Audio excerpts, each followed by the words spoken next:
بسم اللہ الرحمن الرحیم۔ ناظرین، ویلاگ نمبر 132 اور آج اس کی تیسری قسط ہے اور خلاصہ تفسیر ہیڈنگ ہے معارف القرآن جلد دوم، پیج ہے 94، سورۃ آل عمران نمبر 3 اور آیت نمبر ہے 77 اور خلاصہ تفسیر ہم اس کے سامنے رکھیں گے آپ کے ناظرین۔ اس کتاب کا ٹائٹل ہے معارف القرآن جلد نمبر 2۔ سورۃ آل عمران سے لے کر سورۃ النساء تک پارہ نمبر 3 کا رکوع نمبر 9 اور پارہ نمبر 6 کا رکوع نمبر ہے 4۔ ناظرین، رائٹر ہیں اس کتاب کے حضرت مولانا مفتی محمد شفیع صاحب عثمانی رحمۃ اللہ علیہ، مفتی اعظم پاکستان۔ نحمده ونصلی علی رسولہ الکریم، بسم اللہ الرحمن الرحیم۔ قال النبی صلی اللہ علیہ وسلم خیرکم من تعلم القرآن وعلمہ۔ بہترین لوگ وہ ہیں جو خود بھی قرآن پڑھیں، دوسروں کو پڑھائیں، سکھائیں اور لکھائیں۔ پرواز خصوصیت ہر صاحب پر ہے، کیوں رہتے ہیں مرغان ہوا مائل پندار۔ مجروح حمیت جو ہوئی مرغ ہوا کی، یوں کہنے لگا سن کے یہ گفتار دل آزار۔ کچھ شک نہیں پرواز میں آزاد ہے تو بھی، حد ہے تیری پرواز کی لیکن سر دیوار۔ خلاصہ تفسیر: خائن پر الزام کیوں نہ ہوگا؟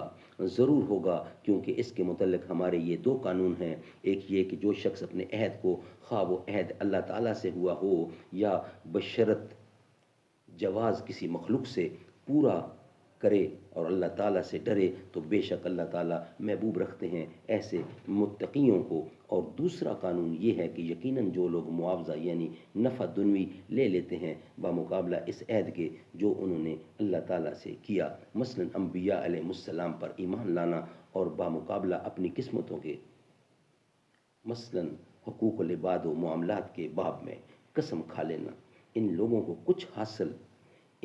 کو کچھ حصہ آخرت میں وہاں کی نعمت کا نہ ملے گا اور نہ خدا تعالیٰ ان سے لطف کا کلام فرمائیں گے اور نہ ان کی طرف نظر محبت سے دیکھیں گے قیامت کے روز، اور نہ ان کو گناہوں سے پاک کریں گے اور ان کے لیے دردناک عذاب تجویز ہوگا۔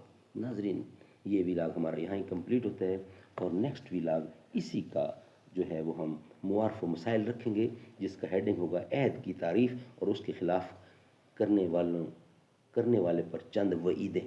یہ ہم آپ کے سامنے رکھیں گے، مگر جو نیکسٹ ویلاگ ہوگا 133 اور جس کی چوتھی قسط ہوگی، اس میں یہ انشاءاللہ ہم آپ کے سامنے پیش کریں گے۔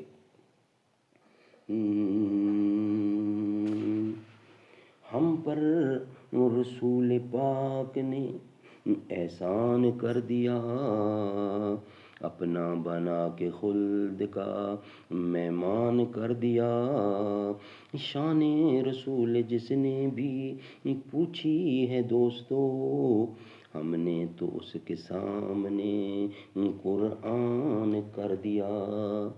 جب حد سے بڑھ گئے تھے گناہ قوم لوط کے، رب نے تمام شہر کو ویران کر دیا۔ رب نے تمام شہر کو ویران کر دیا۔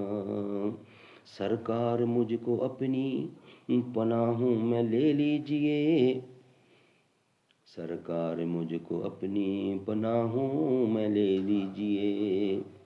دنیا کے رنج و غم نے پریشان کر دیا، ہم پر رسول پاک نے احسان کر دیا۔